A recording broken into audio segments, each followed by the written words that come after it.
On vous propose une fois de plus un hors-série consacré aux véhicules électriques avec notre spécialiste en véhicules électriques.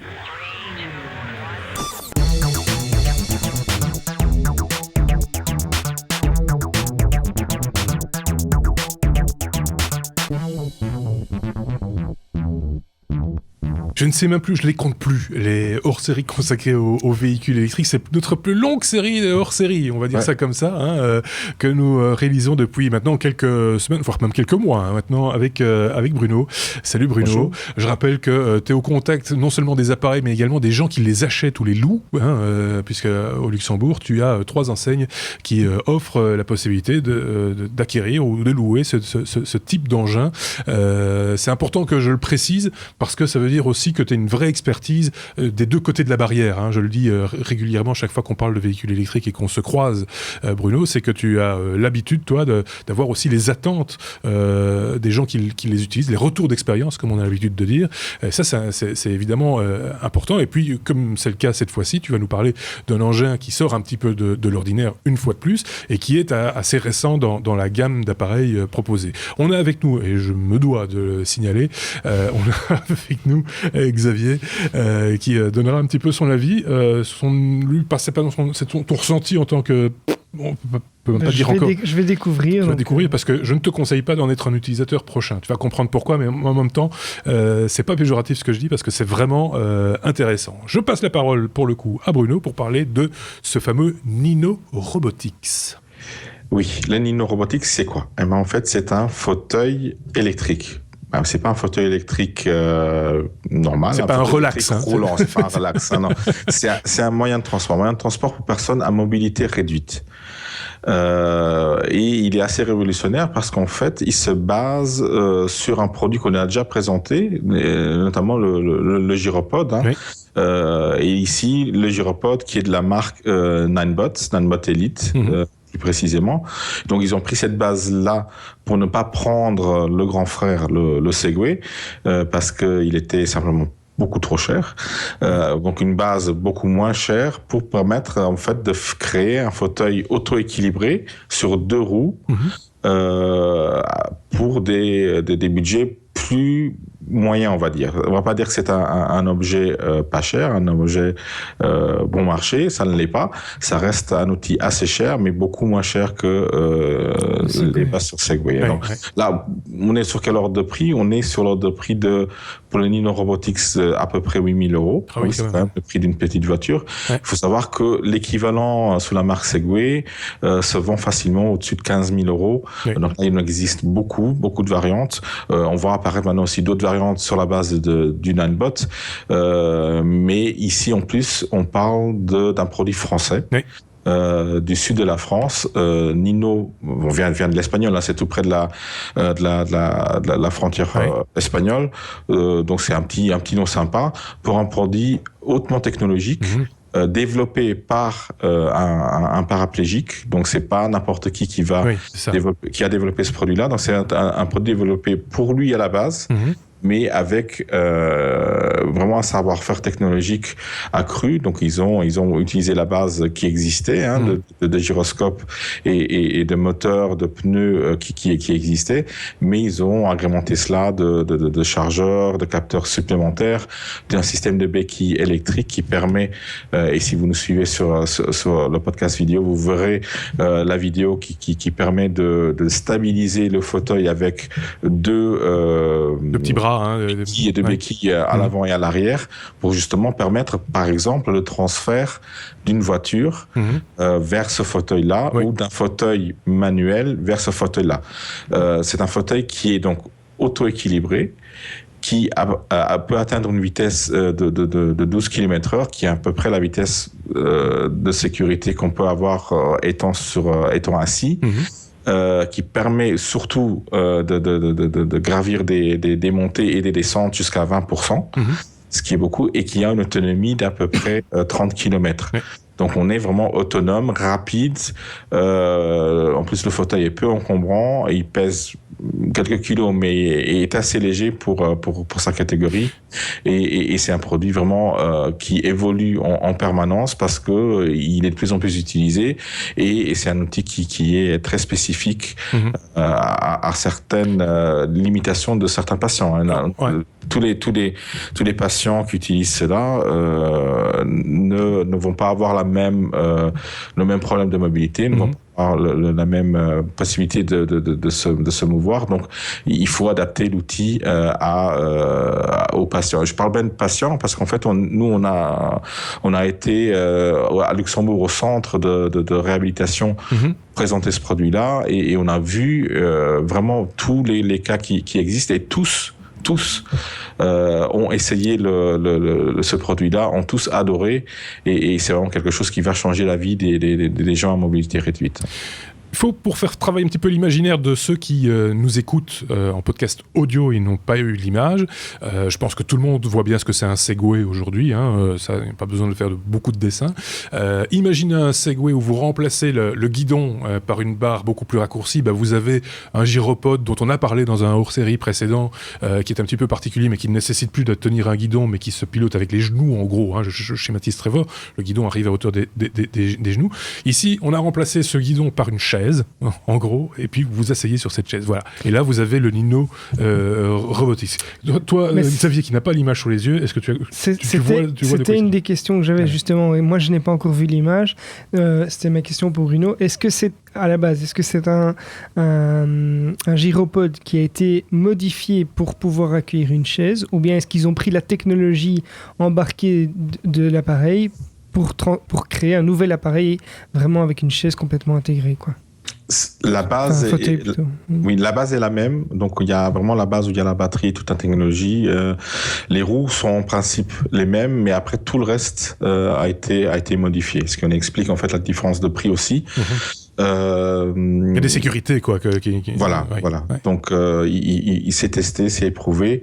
Après, le fait qu'ils aient utilisé ce modèle-là plutôt que le Segway, dont j'ai déjà expliqué, c'est surtout au niveau du prix, mais aussi au niveau du poids.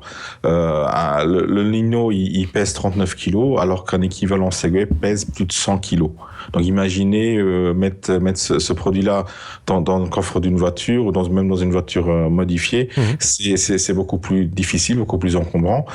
Ici, comme on a ce système électrique, un gyropode, il a tendance toujours à vouloir monter une pente. On peut le faire monter facilement une pente. On peut utiliser un système de rampe pour le faire monter dans le coffre d'une voiture assez facilement. Déjà, il monte avec des doigts. Une bordure de jusqu'à 5 cm, je pense, il est capable de monter. Ça, c'est les avantages des gyropodes. On peut monter et descendre les trottoirs, ce qu'on ne peut pas faire tout seul avec un fauteuil roulant. Et c'est difficilement, il faut des muscles. Oui, c'est difficile. Donc, là, c'est là que se joue la grande différence par rapport au fauteuil aussi à 4 roues, parce qu'il existe des fauteuils pour moi, personnes à mobilité réduite avec 4 roues, mais celles-là ne peuvent pas monter facilement des trottoirs. Descendre, oui, c'est possible, mais pas monter. Ici, donc, celui-ci montre des bordures de 4 ou 5 cm et descend des bordures de 15 cm. Tout à fait. La descente ça, c'est exactement la même spécificité que le gyropode sur lequel il se base. Après, la grande différence, c'est la vitesse. Il roule beaucoup plus rapidement que la plupart des autres fauteuils à 4 roues.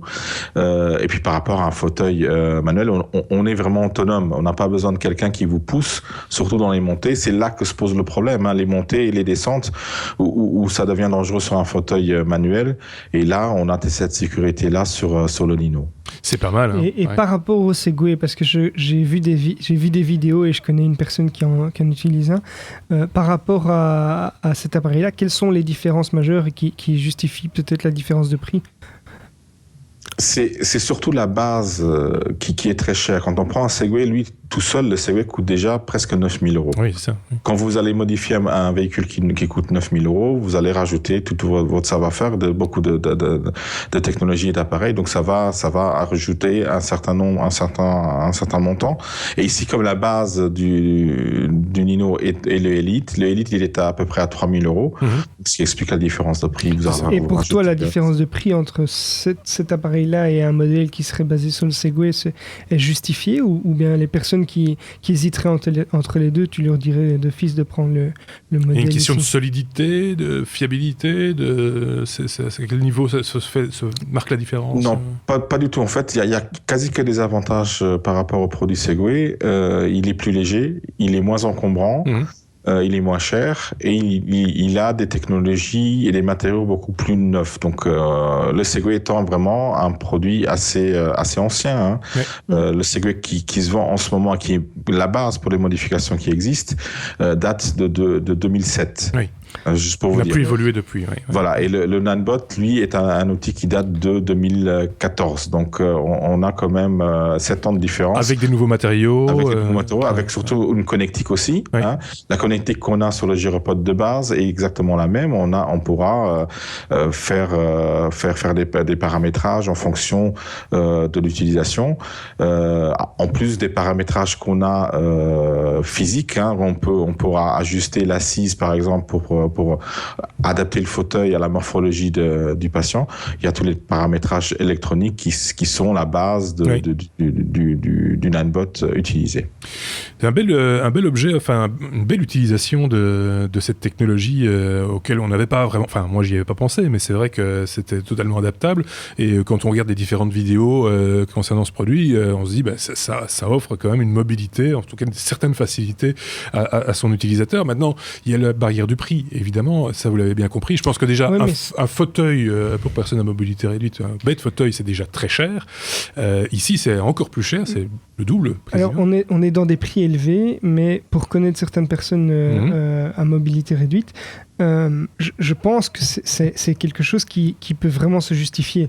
Oui, bien sûr. Quand les personnes veulent être autonomes, il y a des incitants, mais... Au niveau TVA, par exemple, tu me disais, Bruno, qu'il y avait des réductions de TVA sur ce type d'objet pour raison médicale, justement. Hein.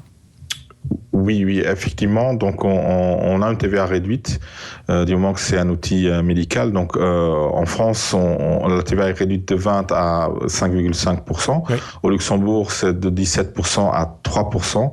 Et en Belgique, je pense, si je ne me trompe pas, elle est réduite aussi à 5%.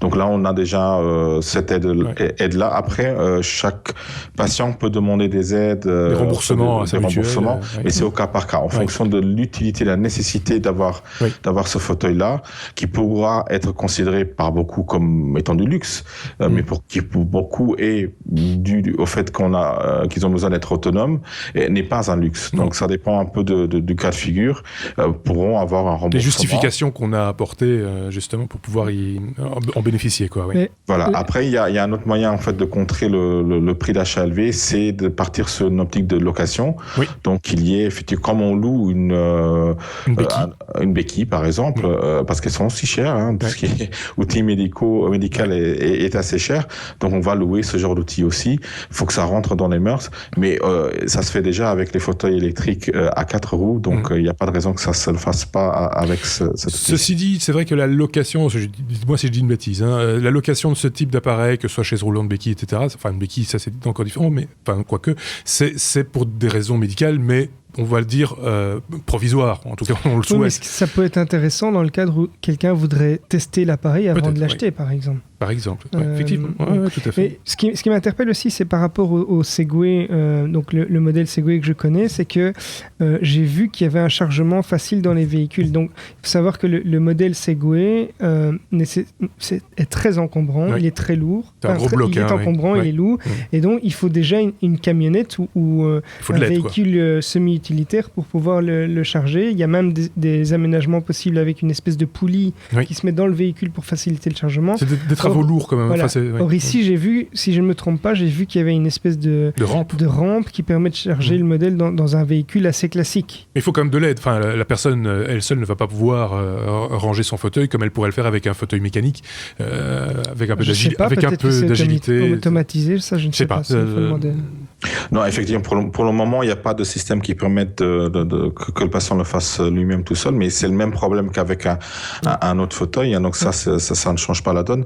Mais effectivement, il est assez léger et comme il a un système électrique de moteur, il va lui-même monter la pente en l'aidant un petit peu et c'est assez simple. Et pour vous dire, on est en train de tester pas mal de véhicules. Le plus petit véhicule qu'on a testé pour l'instant, c'est une Twingo. Oui. Donc le fauteuil rentre et on va vous montrer les photos pour ceux qui voient le podcast. Le fauteuil rentre dans une Twingo. Ma prochaine étape sera de tester en fait tous les modèles de véhicules qui existent et mon souhait ultime, parce que je roule en électrique, j'ai une Smart électrique, c'est de pouvoir le mettre dans une Smart électrique et de montrer que finalement on n'a pas de limite. Ouais, effectivement, ça ce serait vraiment chouette. C'est effectivement des beaux produits pour les personnes à mobilité réduite. On peut qu'espérer, et je pense que ce sera le cas, que ça va se démocratiser avec l'évolution des technologies, la concurrence, etc. Oui, enfin en même temps, comme on a souvent tendance à le dire, et c'est bien malheureux, mais c'est comme ça, tout ce qui est d'ordre médical, il met toujours la barre un peu au-dessus peut-être du prix moyen, et puis parce qu'il y a intervention, enfin on va pas revenir avec ce débat-là, mais c'est souvent vers ça que ça va. Ça devrait se démocratiser, soyons clairs. J'imagine, en tout cas, technologiquement, il n'y a pas de raison que les prix ne baissent pas.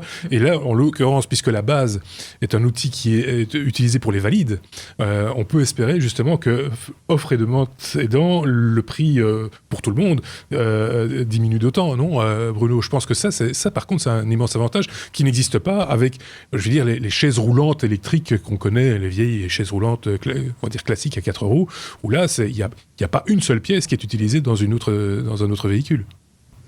Tout à fait. C'est aussi, surtout au niveau des batteries qu'on va avoir une amélioration, une évolution au niveau des prix.